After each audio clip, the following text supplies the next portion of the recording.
How's it going, VC? We're here for a vinyl update. The usual, weekly installment, more or less. Made a video, I don't know, a few days ago, and I was waiting to get enough to show in this video. This is my metal update. Actually, it's rock and metal. But anyway, starting off, I'll just show some stuff here that Eli had sent me through the mail. Stuff we'd talked about. Some burnt CDs, Rockabye Baby. It's lullaby renditions of Kiss songs. It's great, by the way. Attack of the Phantom soundtrack, which is it's basically, the music part of it. There's a few solo songs in there too, and quite a bit of dialogue from the show. Then he also sent me a burned CD of some Kiss demos. A lot of them I'd never heard.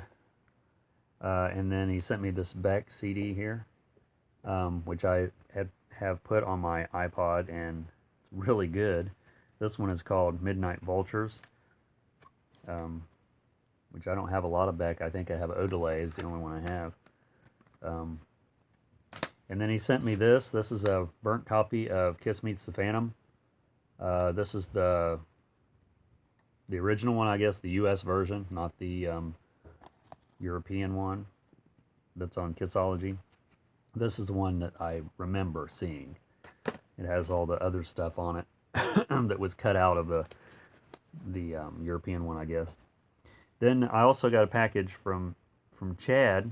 He sent me some burnt CDs as well. Acid Mother's Temple. This is Son of a Bitch's Brew.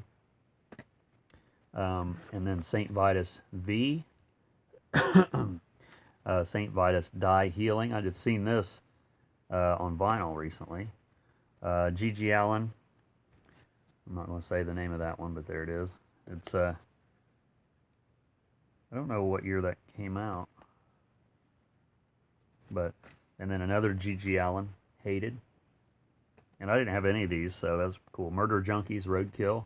I listened to some of this one, and it's pretty good, if you like that sort of thing. And then that's all we got here in that stuff. So thanks, Eli, and thanks, Chad. Check out our podcast that we do, Kiss Meets the Podcast. I've went on and on about that, so check that out and subscribe, please, as well as this channel. Speaking of Kiss, last week we went to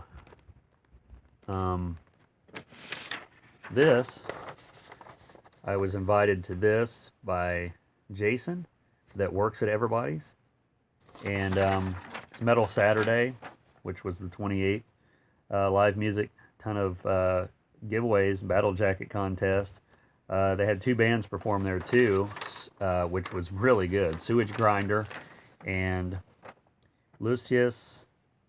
Never can pronounce this band right, I'm sorry. Lucius Absentia.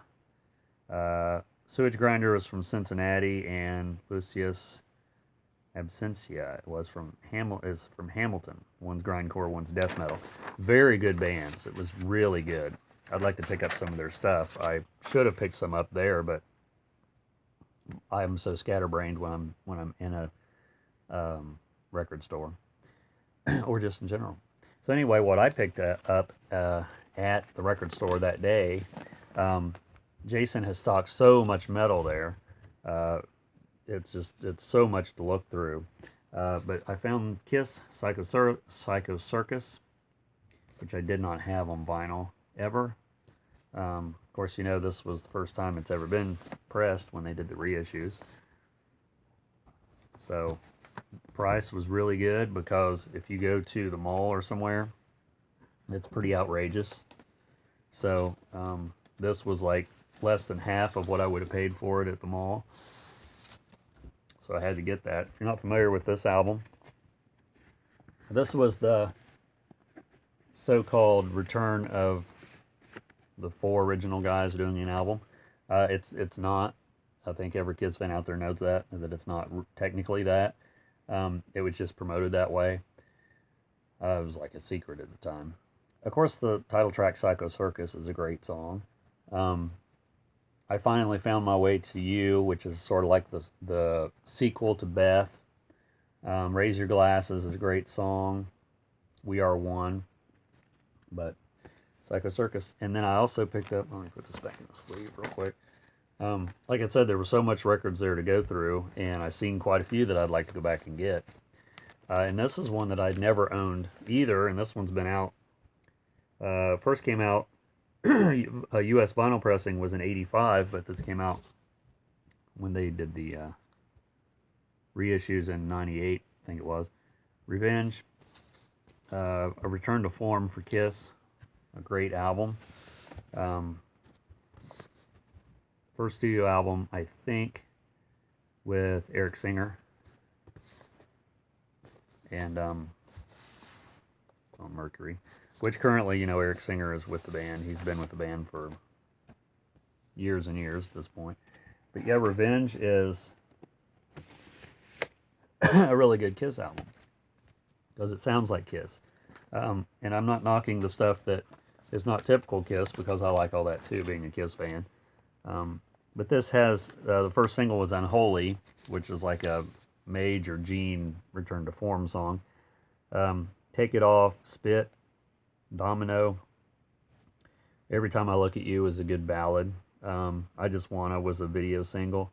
Car Jam, there's a lot of good songs on here, so yeah. Revenge came out in '92, so I'm glad to have that to add to my Kiss collection. I picked this up. My girlfriend had bought this a while back. I don't remember where. And hers is on, I think, purple vinyl. This is limited to 500 copies. Mine's on pink vinyl. Pretty Boy Floyd, Leather Boys with Electric Toys. Pretty Boy Floyd, I don't know, had maybe 2 or 3 albums that I'm aware of. It's like pink marble, if you can tell. But yeah, I've seen that. It's like, yeah, I've got to have that because 1, it's a good price, and 2, I might never see it again. Because I never thought I'd run across it anyway, especially on pink vinyl. I would have settled for any color vinyl as far as that goes. But yeah, Pretty Boy Floyd. They played a couple of their videos on Headbangers Ball back in the 80s, late 80s. And this was one of those bands that came out, on the tails of some of the other ones. This came out in '89. The title track, I think, was a video, and Rock and Roll is Going to Set the Night on Fire is the one that you guys out there, if you're into this at all, might recognize. I Want to Be With You is the ballad. Great stuff if you like that sort of thing. And then, let's see, where was I at? Oh, at the mall, of all places. They had this record.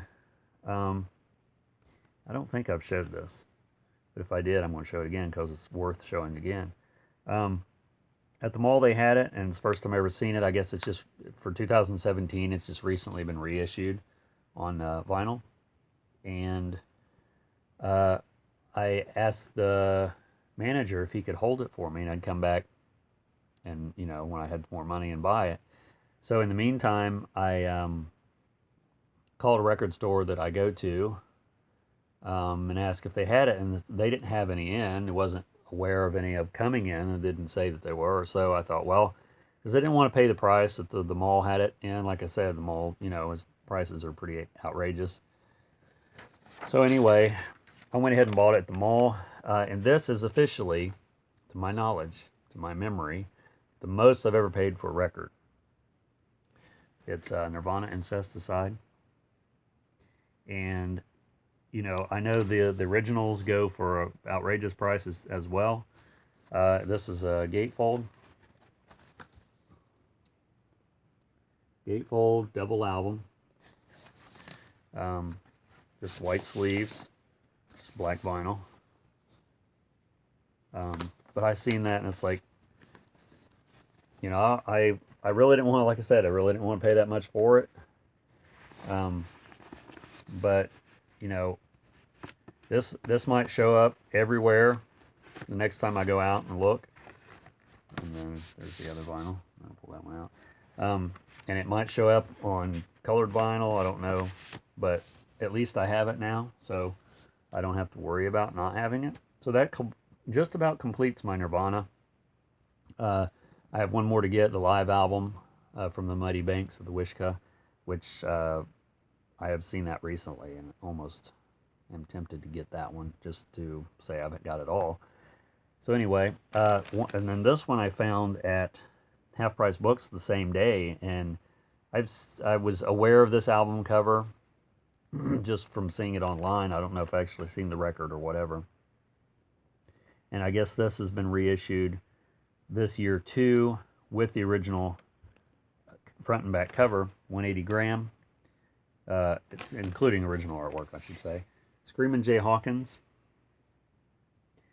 What That Is the name of it. And there he is in his coffin there.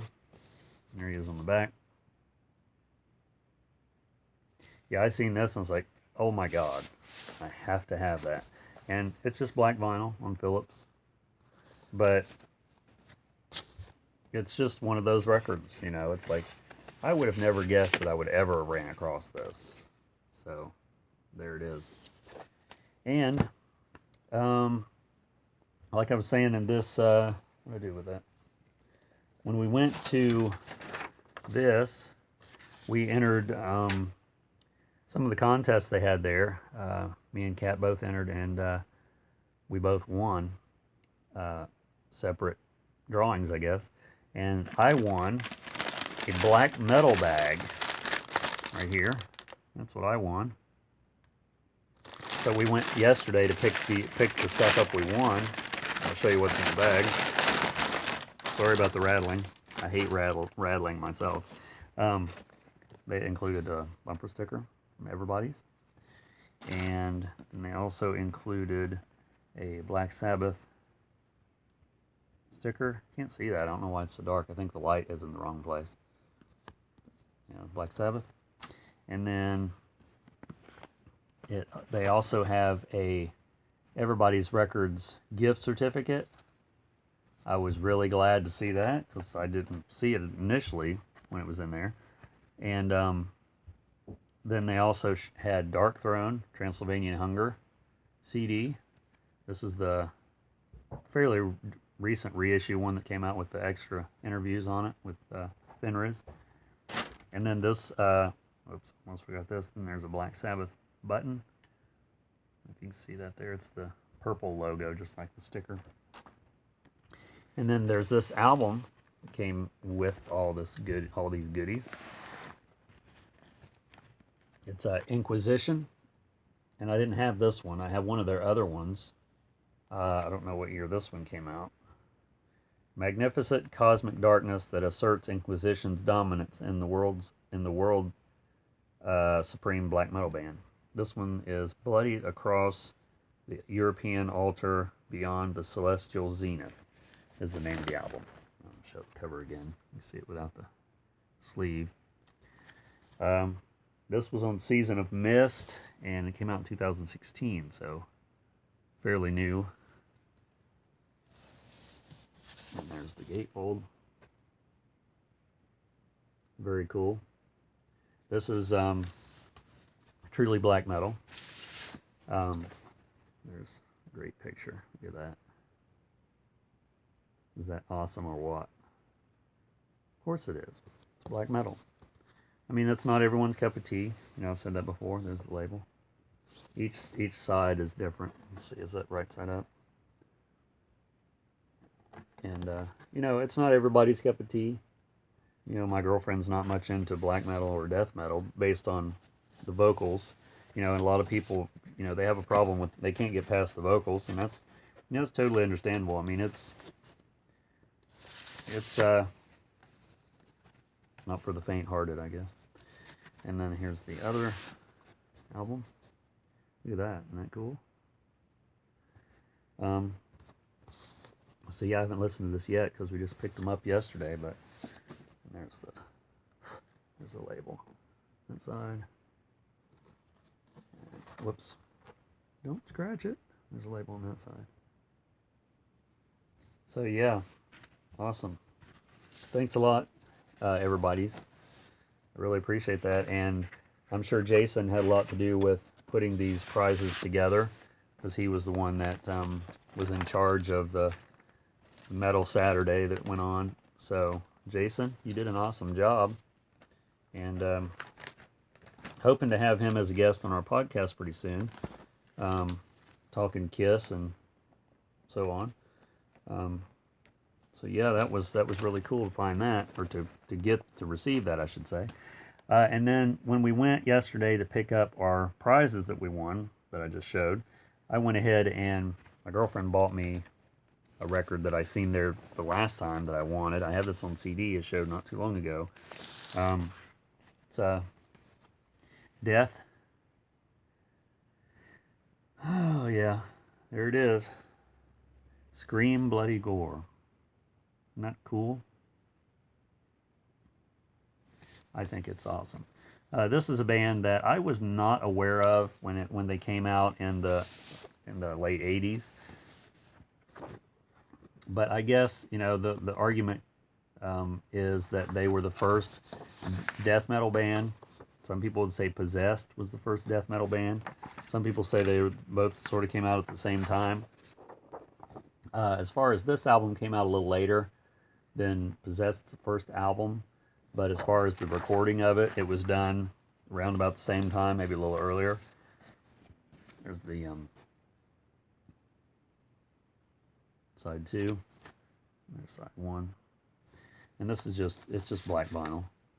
But, you know, they have a couple of their other ones. Their second and third album, I think, is the other ones that I'd like to get. Same ones that I have on CD. But I really like this kind of music because it's real early death metal. It's really raw. If you're not familiar with Death, look it up. Look them up and listen to them. I'm sure you'll like them if you like anything that's raw or that's death metal, because this is both. And you know, I have an affinity for Possessed just because I remember them from high school. You know, one of my friends got one of their albums just on a whim, didn't care for it, and then I ended up with it. So, you know, I have an affinity for them based on that. I have an extra cover here. Oh, okay, it goes on this.